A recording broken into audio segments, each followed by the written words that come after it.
É Jesus que está a falar aqui. Continuou. Certo homem tinha 2 filhos. O mais moço deles disse ao pai: Pai, dá-me a parte dos bens que me cabe. E ele lhes repartiu os haveres. Passados não muitos dias, o filho mais moço, ajuntando tudo o que era seu, partiu para uma terra distante e lá dissipou todos os seus bens, vivendo dissolutamente. Depois de ter consumido tudo, sobreveio àquele país uma grande fome e ele começou a passar necessidade. Então ele foi e se agregou a um dos cidadãos daquela terra e este o mandou para os seus campos a guardar porcos. Ali desejava ele fartar-se das alfarrobas que os porcos comiam, mas ninguém lhe dava nada. Então, caindo em si, disse: Quantos trabalhadores de meu pai têm pão com fartura e eu aqui morro de fome?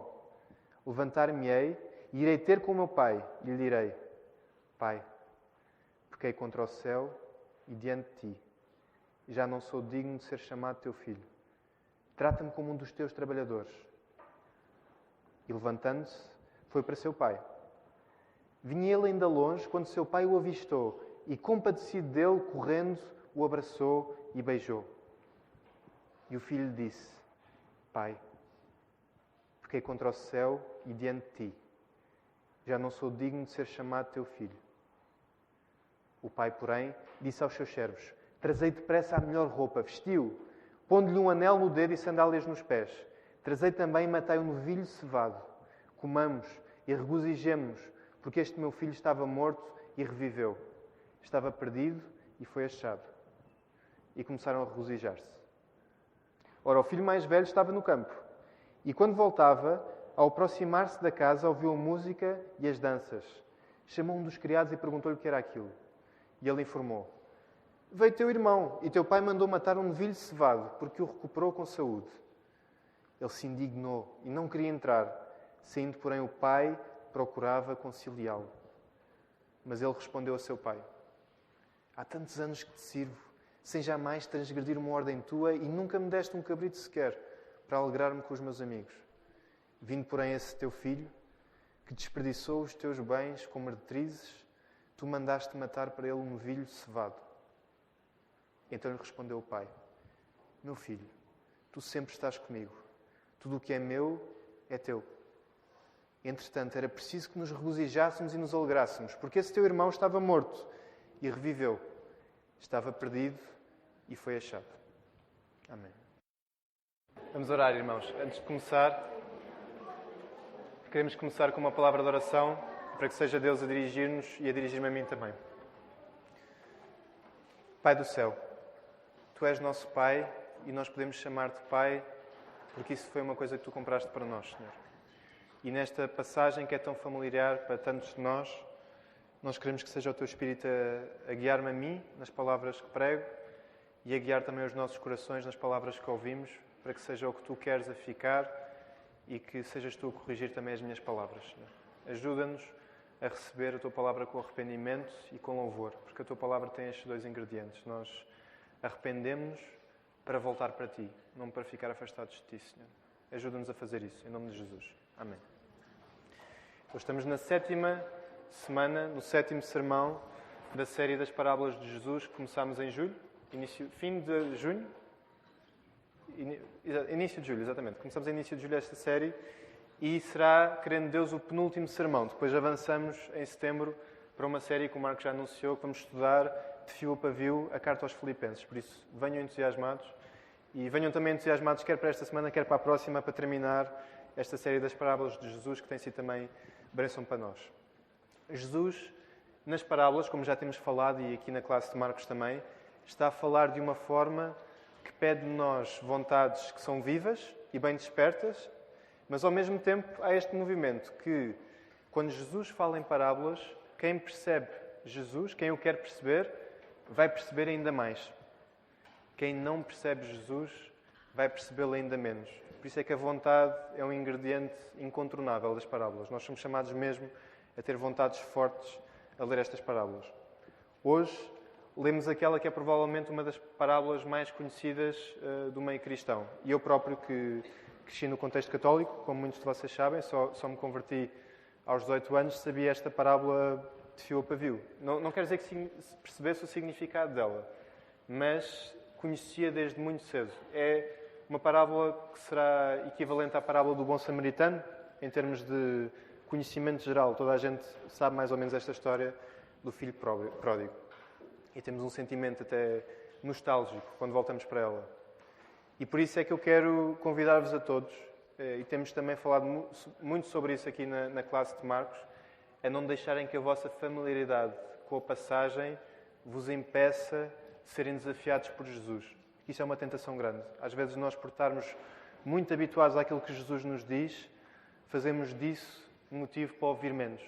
E deve ser motivo para ouvirmos mais. Quanto mais o conhecemos, quanto mais familiar ele é, mais ele nos devia chegar ao coração e desafiarmos. E às vezes é o contrário que acontece. Por isso, não deixem que a nostalgia e tudo aquilo que já aprenderam da passagem vos impeça de sentirem a picada de Jesus também nas palavras que está a dizer. E quero olhar, em primeiro lugar, para o lugar onde esta parábola se insere. E abram as vossas Bíblias, que vamos fazer aqui um exercício um bocadinho de escola dominical, de passar pelo capítulo 15 e perceber onde é que isto está inserido. Abram as vossas Bíblias em Lucas 15. Logo no início, lemos que Jesus está a receber um público pouco querido, que consiste em publicanos e pecadores. Curiosamente, já temos falado disso várias vezes, são sempre os maus que querem estar perto de Jesus. Devíamos também aprender com isto a não nos desmarcarmos tanto deste grupo dos maus. Os bons, por seu lado, murmuram contra este lindo espetáculo. Jesus recebe e come com os pecadores.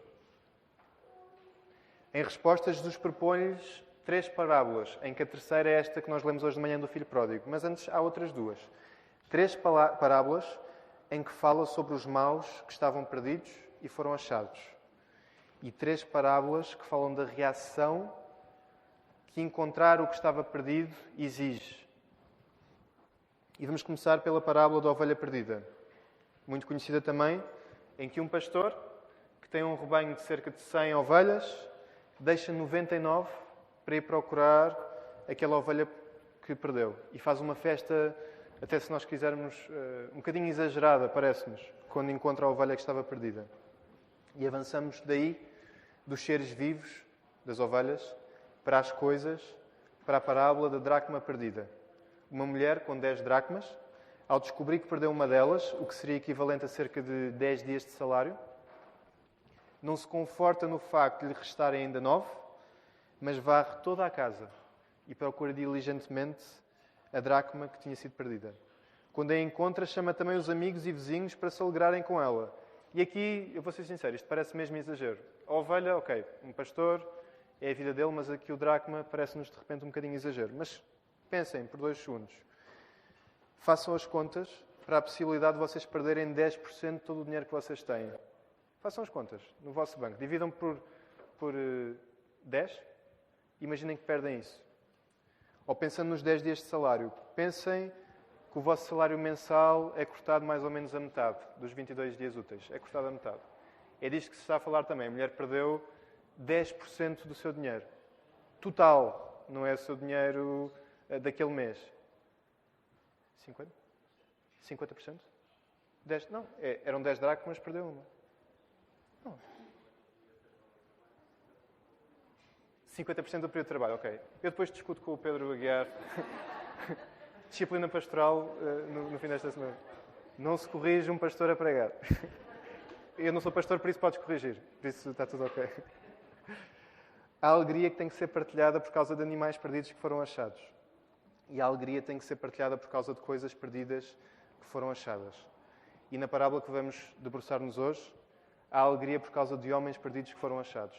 E nestas 3 parábolas, quase no exercício de revisão daquilo que temos vindo a afirmar, conseguimos encontrar aqueles 2 movimentos que nós temos falado em todos os sermões. Parecem contraditórios, mas não são. São paradoxais e simultâneos. A soberania e iniciativa de Deus, a soberania e iniciativa está em Deus e a vontade humana. Eu quero olhar para estas 2 primeiras parábolas para vocês verem isto também. A ovelha e a dracma não fizeram rigorosamente nada para serem encontradas. A dracma é um objeto sem vontade E espero não estar a ofender ninguém quando digo que as ovelhas não são propriamente o animal mais conhecido pela sua inteligência. Burro como uma ovelha, não sei se já ouviram a expressão. E vou-vos dar um caso prático.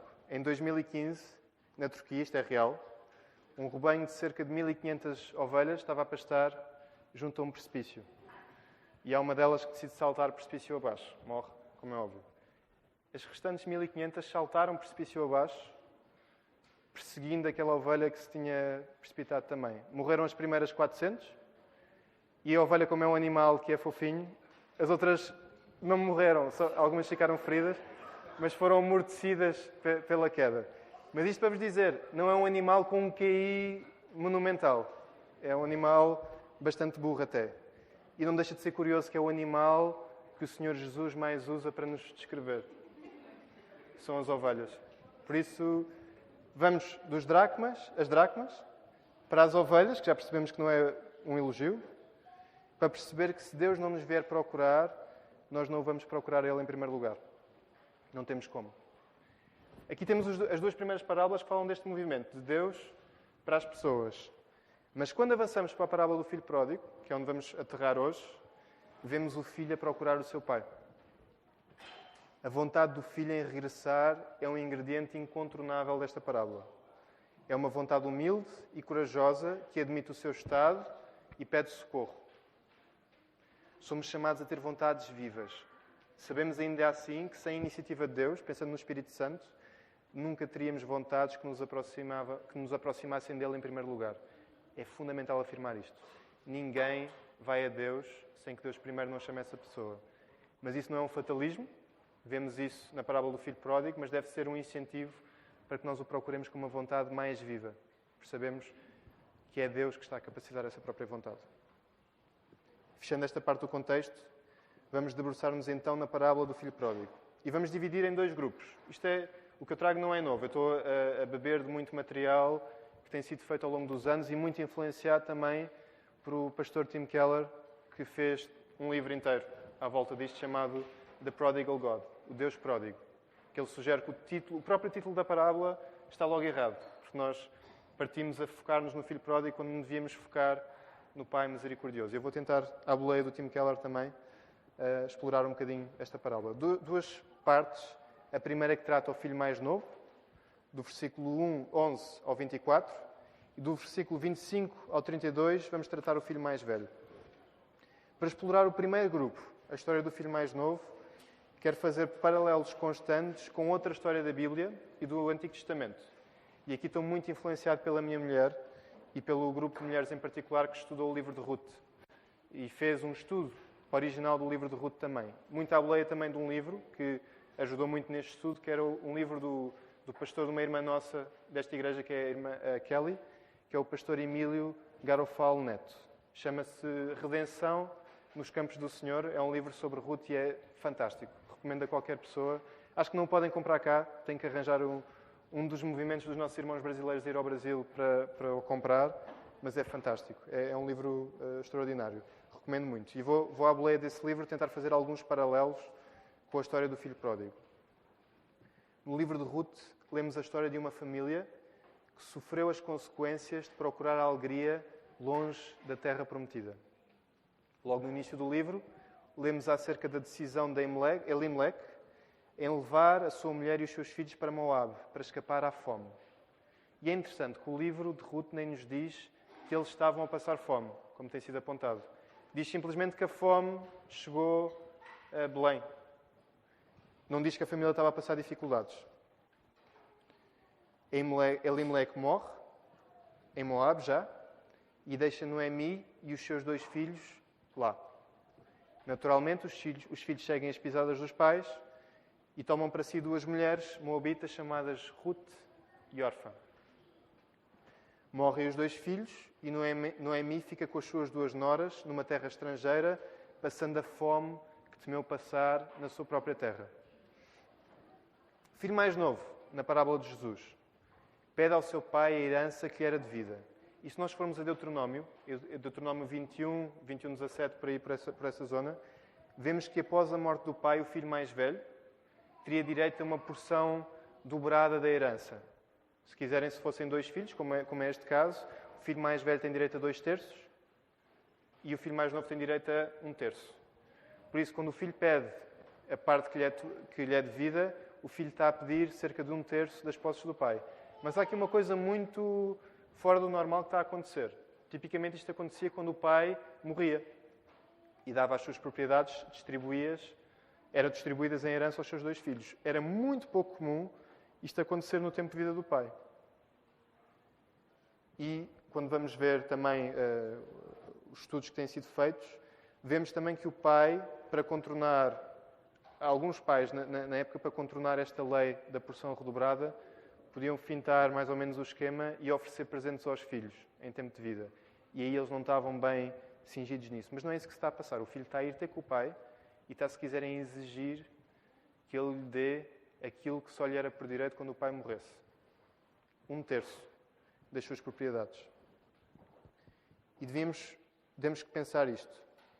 Era um pedido tão fora do habitual como de grande custo para o seu pai. Pensem. Para poder dar a sua parte, para o pai poder dar esta parte ao filho, o pai teve provavelmente de vender a sua propriedade. Porque, caso contrário, ele não tinha como cortar 1/3 dela para o filho poder levar para o estrangeiro. E naquela altura, naquela época, a propriedade das pessoas, e para o judeu, tinha muito a ver também com a sua identidade. Os terrenos que o judeu tinha. Por isso era como se o filho estivesse a cortar parte da identidade do pai e a pedir que ele lhe a desse. O filho, quando faz este pedido, nem sequer explica porque é que o está a fazer. Esta razão depois torna-se clara quando estes bens possibilitam a sua partida. Isto depois torna-se evidente no resto da passagem. E queria só dizer mais uma coisa, que é, um contexto aqui sobre esta questão da repartição. Quando o pai dava a propriedade aos filhos em tempo de vida, que às vezes acontecia, imaginem que ele distribuía 1/3 ao filho mais novo, como fez, e os outros 2/3 ele tinha distribuído imediatamente ao filho mais velho. Tipicamente o que acontecia é que o filho mais velho ficava com a posse do terreno, com a gestão dele, mas não ficava com os benefícios desse terreno. Ou seja, durante o tempo de vida do pai, o pai continuava a poder receber, na sua totalidade, os rendimentos que viessem do terreno. E nós vemos que não é isso que acontece, porque conseguimos ver na passagem que é claramente o pai, vemos pela maneira como ele pede aos seus criados para matarem o bezerro, é claramente o pai que continua na gestão do seu terreno. Ou seja, o que aconteceu foi que o pai deu 1/3 ao filho mais novo e os outros 2/3 ficaram com ele, não foram repartidos ao filho mais velho e ele continuava na gestão total disso. Neste momento, 100% das suas posses eram do filho mais velho e o filho mais novo foi com isto. Como Elimelec e Noemi partiram para uma terra estrangeira em busca de um bem que não acreditavam que iam encontrar na sua própria terra, o filho mais novo faz isso. Ele procura, longe da sua terra, longe da sua casa, um bem que ele acha que não consegue encontrar lá. Como sucede com Noemi, o filho mais novo depara-se com uma grande desilusão em terra estrangeira. E depois do período de uma grande devassidão, como a Bíblia nos diz, em que ele consome tudo, e não da maneira mais correta, podemos dizer assim, vem uma miséria ao país que dava a mão à sua miséria espiritual.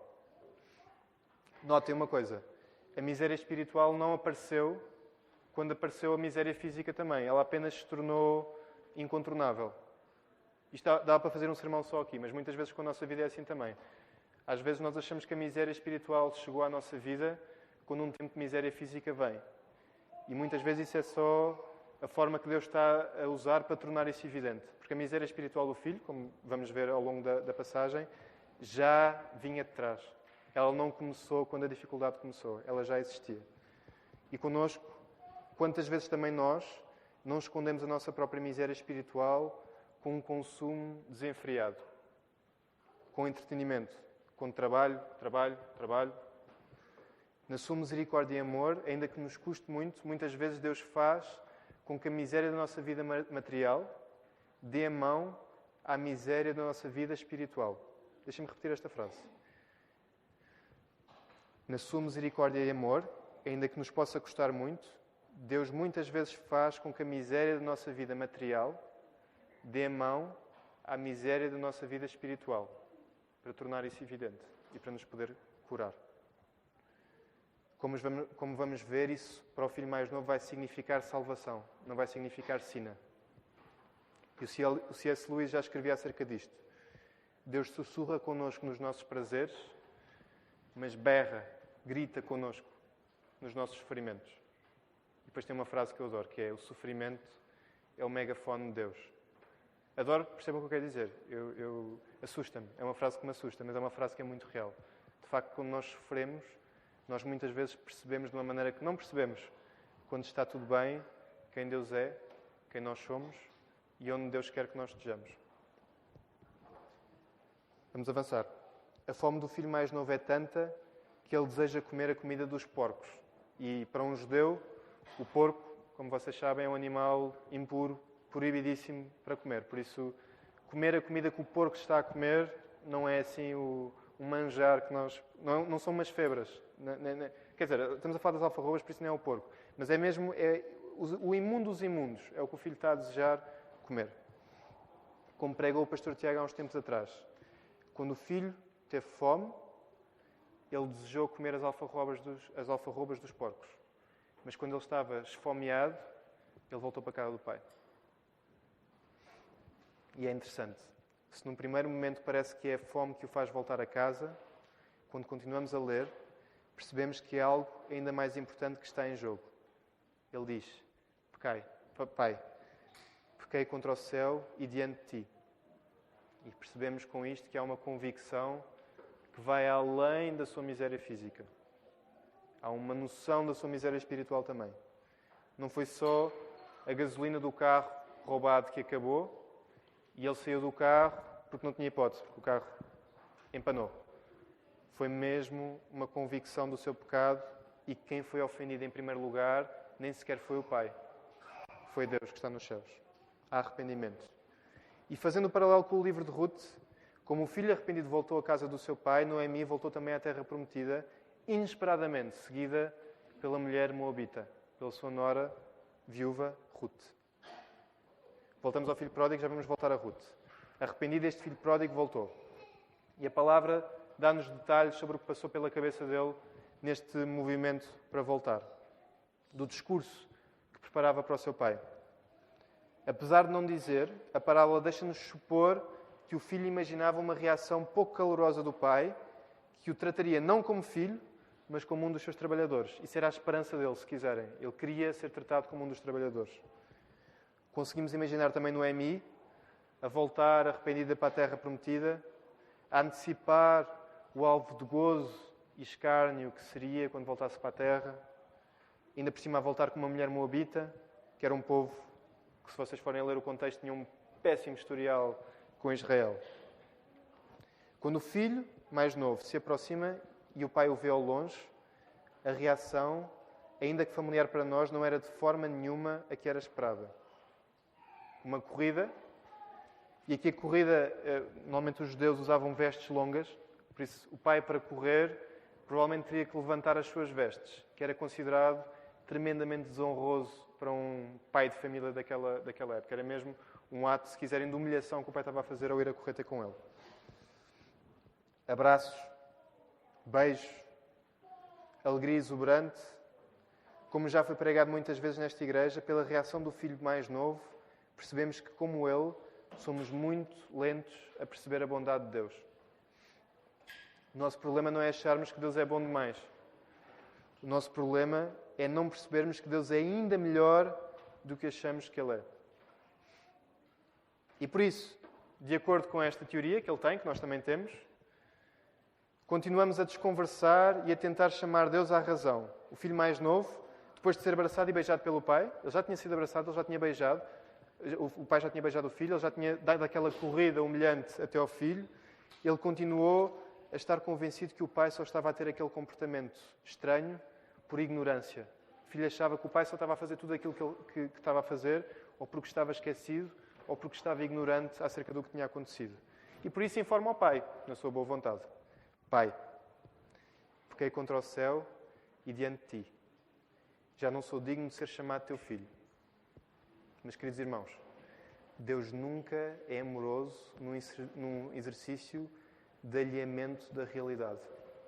Deus, quando nos trata amorosamente, Deus não o faz porque Ele se esquece do que é real e do que é verdade. E nós só vamos perceber completamente que Deus nos ama quando percebermos que não há 1 milímetro daquilo que nós fomos, somos ou vamos ser, que seja esquecido ou passe ao lado por Deus. Deus não se esquece da realidade para nos amar. Nós somos plenamente amados só e só quando somos plenamente conhecidos por Deus. E se Deus nos conhece completamente e nos ama ainda assim, isso é que é o verdadeiro descanso. Percebem a ironia? Nós às vezes achamos que escondemos de Deus alguma coisa ou que Deus só nos está a tratar assim porque Ele não sabe o que é que vai lá no fundo do nosso coração. Deus, quando chamou cada um de nós à fé, Deus fê-lo sabendo tudo aquilo que nós íamos fazer ao longo da nossa vida. Para a frente e para trás. Por isso, da mesma maneira que o pai, o filho pródigo, abraçou-o não no exercício de alinhamento, nós também devemos perceber que isto nos ensina como é que o nosso pai é também. O nosso pai do céu. Depois da explicação do filho, o pai põe em palavras a mesma alegria que tinha colocado nos seus abraços e beijos. Trazei depressa a melhor roupa, vestiu, pondo-lhe um anel no dedo e sandálias nos pés. Trazei também e matai o novilho cevado. Comamos e regozijemo-nos, porque este meu filho estava morto e reviveu. Estava perdido e foi achado. E só nesta frase, nestas coisas que o pai escolhe fazer, nas ações, temos 1000 coisas que podemos explorar. Eu vou-vos só dar 3. Primeira, em relação ao anel. O anel, naquela época, simbolizava o selo da casa. E aqueles que gostam mais de coisas medievais sabem que havia aquele lado de tirar o anel para selar as cartas. E tinha o vínculo de fazer parte de uma casa. Quando o pai está a dar o anel ao filho, se quiserem, ele está-lhe a dar o estatuto de filho novamente. Ele pode responder pelo nome da casa novamente. Ele é filho. Ele não é escravo. E depois, o segundo movimento, as sandálias nos pés. Ter sapatos, naquela época, também os escravos, tipicamente, andavam descalços. Quando o pai está a dar sandálias ao filho, ele está, se quiserem, a recusar aquilo que o filho pediu. Eu não te vou tratar como um dos meus trabalhadores. Por isso, toma o anel, és filho. Toma os sapatos, não és filho e trabalhador, és filho, não és escravo. E por cima disso, a questão do novilho cevado, que tanto incomodou o filho mais velho. O novilho cevado, se quiser, era uma coisa que o novilho cevado só era morto quando acontecia um evento de tal maneira grande que era habitual convidar, por exemplo, a cidade toda para ir à casa da pessoa em causa comer um novilho cevado. Era assim a iguaria das iguarias. Quando o pai decide matar um novilho cevado para uma ocasião destas, muitos comentadores têm dito, e o pastor Tim Keller junta-se a eles, para dizer que provavelmente significa que é o momento mais feliz da vida do pai até aquele momento. É uma alegria tal que ele quer comer o melhor do melhor e fazer a festa maior das maiores. Tanto que o filho mais velho está no campo e ouve a dimensão da festa. Sabem quando vocês ouvem essas festas? Tipicamente não são festas muito boas. Esta era. Mas quando ouvimos aquelas festas ao longe, era um desse tipo de festas que era tão exuberante que a alegria que saía delas era incontornável para toda a gente que estava à volta. O pai não estava distraído, pelo contrário. A sua alegria era grande porque o arrependimento do filho era grande também. Porque as trevas em que o filho estava eram grandes, a alegria da saída delas tinha que ser enorme também. A alegria era proporcional ao sítio escuro de onde o filho tinha saído. É uma salvação que merece este tipo de alegria. No livro de Ruth vemos o mesmo padrão. Como o pai misericordioso recebe o filho, dando-lhe não o que ele merecia, porque ele não merecia isso. Ele não merecia mesmo isso. Mas o que ele não merecia, Boaz, o resgatador, Goel, no original, trata Ruth e acaba por recebê-la como mulher, além do que era estipulado pela lei judaica. Mais do que isso, Boaz não tinha nada de material a ganhar com aquela união com Ruth. E aqui um contexto rápido. O que estava em causa, quando Boaz se une a Ruth, sendo o resgatador, é ele, basicamente, continuar o nome de Elimelec, abdicar do seu, para dar uma descendência àquela família. Ou seja, não havia grande esperança material para Boaz. Ele estava a suscitar descendência para que outros da família de Elimelec pudessem herdar essa descendência. E por isso, quando nós vemos a entrada do resgatador oficial, porque Boaz não era a primeira opção, havia um resgatador que, de acordo com a linhagem, era o primeiro que se devia chegar à frente. Quando Boaz vai ter com este resgatador, ele não está interessado. Ele começa a perceber o que está em jogo e começa a perceber que não tem nada a ganhar com isso e, por isso, rapidamente sai fora. E Boaz entra depois de haver essa recusa. Este resgatador, se quiserem, estava com medo que o nome dele não fosse perpetuado pelas gerações. E é irónico. O nome de Boaz, 3.000 anos depois, continua a ser o nome que nós lemos na Bíblia. O exemplo está na linhagem de Jesus. E o outro resgatador, nós nem sabemos o nome dele. Nem sequer consta na Bíblia. Faz lembrar a parábola de Lázaro e do rico, anónimo. Nem sequer sabemos quem foi.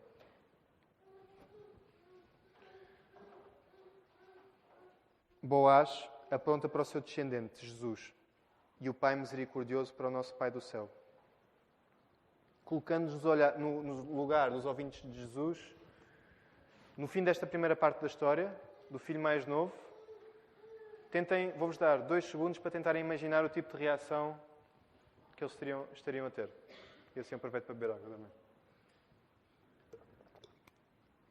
Não sei quanto a vocês, mas eu tenho a tendência para achar que, como o pastor Tim Keller diz, há assim uma lágrima começa a escorrer pelo canto do olho, uma grande comoção, que história tão bonita, que arrependimento tão bonito, que pai tão misericordioso. Mas se vocês tiverem em conta o contexto do que se está a passar, lembrem-se das 2 parábolas que vieram antes. Lembram-se o que começou antes das parábolas. Jesus está a comer com pecadores, está a começar a ser acusado e começa a explicar o processo pelo qual pecadores são salvos. E está a explicar primariamente a pessoas que estão incomodadas com isso, certo? Quando Jesus começa a explicar isto, se pensarmos nas pessoas que o estão a ouvir e nos propósitos de Jesus, chegamos à conclusão que quase de certeza que as pessoas estavam a explodir de indignação. Estavam irritadíssimas com o comportamento do pai e com a reação do pai perante um filho tão desobediente, tão insubordinado como aquele. Eles não estariam comovidos. Eles estariam a explodir. Porque o objetivo com Jesus, com esta parábola, isto é muito importante, não é afirmar que Deus nos vai aceitar independentemente do que façamos. Que é uma conclusão rápida que nós tendemos a tirar. É, o que é que tu faças, Jesus vai-te perdoar. E isso não, é verdade em certa medida, tem muitas qualificações. O que Jesus está a dizer aos ouvintes é que tudo o que eles já ouviram e pensaram acerca da forma como se podiam aproximar de Deus estava errado. Vou repetir a ideia. O que Jesus lhes está a dizer é que tudo o que já ouviram e pensaram acerca da forma de como se podiam aproximar de Deus não estava correto, estava errado. E quero voltar a este ponto um bocadinho mais tarde no sermão, mas primeiro vamos abordar, ainda que brevemente, a segunda porção desta parábola, que trata do filho mais velho. Que, se quiserem, o filho mais velho encontra um paralelo provavelmente mais provável com os ouvintes de Jesus. A reação dele, nós tendemos a ler esta história e pensar que o mal da fita é o filho mais velho e rapidamente distanciamos-nos do filho mais velho e achamos que, parvoíce, que motivo tão bom para ficar alegre. Mas os ouvintes de Jesus provavelmente estavam muito mais próximos do filho mais velho do que do filho mais novo, quando se estão a posicionar em relação àquela história. Lembrem-se, com a saída do filho mais novo, o filho mais velho ficou com 2/3 dos bens do pai, e uma vez que o filho mais novo tomou a sua parte, isso significa que tudo o que o pai tem pertence agora ao filho mais velho. Lemos isto na declaração do pai. Quando o pai está a chamar o filho à razão, diz: tudo o que é meu é teu também. E aqui é importante, o filho mais novo de facto abdicou das suas posses. Ele já as teve. Ele provavelmente não as ia recuperar. Por lei, o filho mais velho agora ia ficar com a totalidade dos bens. Mas ainda assim, a reação do filho mais velho mostra que o seu verdadeiro prazer não estava no pai, mas no que recebia dele. Nesse sentido, esta reação encontra um triste paralelo na reação dos trabalhadores da vinha, indignados com o pagamento dos trabalhadores que se juntaram mais tarde, que ouvimos na pregação do pastor Diego. É parecido. Os trabalhadores da vinha estavam muito indignados por aqueles que chegaram mais tarde receberem o mesmo pagamento. E este filho está indignado que o filho mais novo tenha o mesmo tratamento, tenha o mesmo título de filho como ele, depois do que ele fez. Não é justo. E não há parte, não deixa de ser interessante que ser tratado como um dos trabalhadores era precisamente o desejo do filho mais novo, quando voltou. O pastor Tim Keller ajuda a perceber novamente o que está em causa. Jesus está a dizer aos seus ouvintes, como eu já vos disse, que tudo o que já ouviram e pensaram acerca da forma de como se podiam aproximar de Deus estava errada. Os dois irmãos estavam afastados do Pai. O mais novo estava afastado do Pai porque era muito, muito mau. Afastou-se. Pediu os bens de forma pouco amorosa e usou todos os bens de forma imprudente. Buscou em meretrizes o amor que devia ter buscado no seu próprio Pai. Mas o filho mais velho, queridos irmãos, estava afastado do Pai porque era muito, muito bom. Isto é muito importante para nós hoje em dia. Obedecer sempre ao Pai e fazer tudo certo foi motivo para a indignação do filho mais velho. O filho mais novo estava de volta, aquele que era provavelmente o dia mais feliz da vida do pai, e o filho mais velho só conseguia pensar na sua propriedade a ser reduzida. Um novilho cevado, a festa. O pai provavelmente estava a investir para dar aquela festa. E o filho mais velho só conseguia pensar nisso.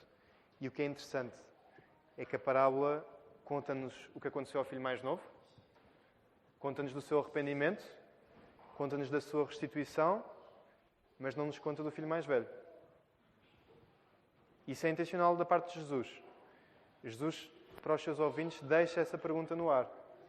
Deixa que isso fique à avaliação de cada um, porque, de facto, a parábola não nos diz que o filho mais velho se arrependeu. O que nos mostra que isto é um perigo grande. A nossa maldade afasta-nos de Deus, sem dúvida nenhuma. Isto não é uma desculpa para praticar o mal, e se acham que é, vão ler o livro de Romanos e vão perceber que não é de todo. Mas a nossa bondade também nos afasta de Deus. Bondade aqui estou a qualificar com sermos bons aos nossos olhos. Os nossos conceitos de bondade. Não é bom como Deus nos chama a ser bons. Quero acrescentar um ponto. Isto, vocês podem ver aqui até que eu acrescentei isto à caneta ontem, quando estava a rever o sermão. Mas foi um ponto que surgiu de boas conversas que tive esta semana. E quero trazer para vocês. Muitas vezes quem cresceu na igreja e não saiu dela, ou seja, nasceu e cresceu na igreja, os filhos mais velhos, sentem alguma frustração ou até superioridade moral em relação aos que vêm de fora, ou àqueles que saíram da igreja e depois voltaram. Queriam ter experimentado mais, ou se veem que estes agora têm direito a tudo o que eles também têm, sentem alguma indignação ou frustração de se ele fez aquilo e está aqui agora também, se calhar tinha gozado mais a minha infância, a minha adolescência, a minha vida de adulto, se eu tivesse feito também aquilo. Isto só acontece quando não percebemos que, em certa medida, todos nós somos o filho mais novo. Todos. Somos o filho mais novo também. Ninguém nasce junto ao Pai. Nenhum dos que está aqui nesta igreja, que tem fé em Jesus, nasceu filho de Deus. Foi um direito que foi comprado para vocês por Jesus. Foi um direito que o Pai percorreu essa distância por vocês, como fez com o filho mais novo. Os vossos pecados tiveram de facto de ser perdoados. Não foi por vocês crescerem na igreja que não tinham pecados. E vocês tiveram que ser restituídos a uma comunhão que não era a vossa. Vocês tiveram que ser adotados. Ninguém que está aqui esta manhã é filho natural de Deus. Somos todos filhos por adoção. Todos. E nesse sentido somos todos o filho mais novo. Todos fomos recebidos de forma imerecida e exuberante, como filhos. Isto era uma parte, mas só para que eu vou fazer os meus pontos principais no filho mais velho, mas temos que nos lembrar que, em certa medida, nós somos todos o filho mais novo também. Nós somos os dois, infelizmente. Primeiro ponto da aplicação. Não deixes que a tua maldade te afaste do Pai. Como o filho mais novo, procuramos continuamente o nosso prazer longe das promessas de Deus. Quantas vezes, por não querermos comer o prato que Deus nos deu, acabamos a comer a comida dos porcos? Eu aqui quero ser cuidadoso e intencionalmente não quero dar exemplos. E isso deve sintam que eu estou a passar a mesma bola para vocês. Quer que seja o Espírito Santo a aplicar na vida de cada um. Como é que isto se traduz na vossa vida? Quero deixar que o Espírito Santo faça o seu trabalho e convença cada uma das áreas na vossa vida onde já comeram ou estão a comer a comida dos porcos, as alfarrobas, porque estão a rejeitar o prato que Deus serviu. Eu não vou dar exemplos, intencionalmente, porque podia ser um exercício um bocado feio. Eu não gostava que desse exemplos da minha vida, porque tenho áreas assim. Mas em que áreas é que vocês estão a comer alfarrobas, ou já comeram, porque estão a recusar o prato que Deus vos deu? Que estão em Moab, pensando na história de Ruth, quando podiam estar na terra prometida. E a boa notícia é que nesta parábola, o único passo entre as alfarrobas e o novilho cevado, que ele não estava a pensar nisto, estava a pensar no pai, é o arrependimento. O pai não obrigou o filho a estar junto aos porcos, nem o mandou de volta para as alfarrobas quando o filho veio. O pai não o sentenciou a manter-se lá por ter ido para lá em primeiro lugar. Nós podemos voltar a Deus. Nós podemos pedir isso a Deus. Mas, queridos irmãos, eu quero fazer um segundo aviso e é o segundo ponto desta aplicação. Segundo e último. Não deixes que a tua bondade te afaste do Pai. É um perigo grande e um perigo real para a nossa igreja em particular. E aqui, se calhar vou dar uma volta, mas concentrem-se agora, fiquem comigo. Ontem eu normalmente tenho o hábito de pregar para a minha mulher primeiro em casa para avaliar as caras que ela faz e perceber quais é que são os pontos que são confusos e não são. E ela neste aqui, ela começou a olhar assim para mim, mas depois no fim percebeu. Por isso, aguentem comigo que eu não risquei isto porque acho que a assumo aqui. Há uma forma terrível de tratar Deus como quem trata uma entidade patronal. O que é que eu quero dizer com isto? Primeiro de tudo, não me interpretem mal. Deus é a entidade patronal das entidades patronais. A régua última pela qual todo o trabalho se deve medir e o melhor chefe dos chefes. Isso é indiscutível. Mas há um perigo. Muitas vezes falamos de Deus às pessoas como quem dá uma sugestão ou recomendação de uma boa operadora de telecomunicações. Ou um bom prestador de serviços. Estamos satisfeitos com os serviços de Deus, temos uma boa relação de troca de benefícios com Ele e desejamos os benefícios desta relação para outros. Um bocadinho como uma operadora. Eu estou numa operadora, ok, irmãos? Não é pecado. Mas quando tratamos Deus assim, está tudo ok. Não, está tudo errado. Não está tudo ok. Mas Deus é Pai, irmãos. E quando falamos de Deus às pessoas, é do nosso Pai que estamos a falar. Não de um prestador de serviços. Uma oração não é uma campanha de familiares e amigos, nem são as vendas da Bimbi. Levamos os nossos amigos ao nosso Pai na esperança que lhe possam chamar Pai também. E o que é que isto tem a ver com a afirmação que eu comecei por fazer? De não deixes que a tua bondade te afaste do Pai. Tem a ver no sentido em que isto só acontece quando achamos que a nossa relação com Deus é transacional. Eu dou, Deus dá-me coisas em troca. Eu fiz, Deus deu-me coisas em troca. Eu mereço, Deus dá-me coisas. E coisas aqui podem não ser coisas materiais. Pode ser um bom casamento, pode ser conforto, pode ser reconhecimento, pode ser saúde. Todas elas colocam a nossa bondade como um elemento decisivo da equação. Ou seja, nós fazemos como se a nossa bondade fosse um fator decisivo para Deus nos dar essas coisas. E colocam as coisas como o resultado final desta equação. É as duas coisas. Nós pensamos que a nossa bondade foi o que fez Deus nos dar estas coisas. E não me interpretem mal. Deus, de facto, abençoa-nos quando nós decidimos seguir os caminhos dele. Mas isso é mérito dele à mesma, não é a nossa bondade que desempatou.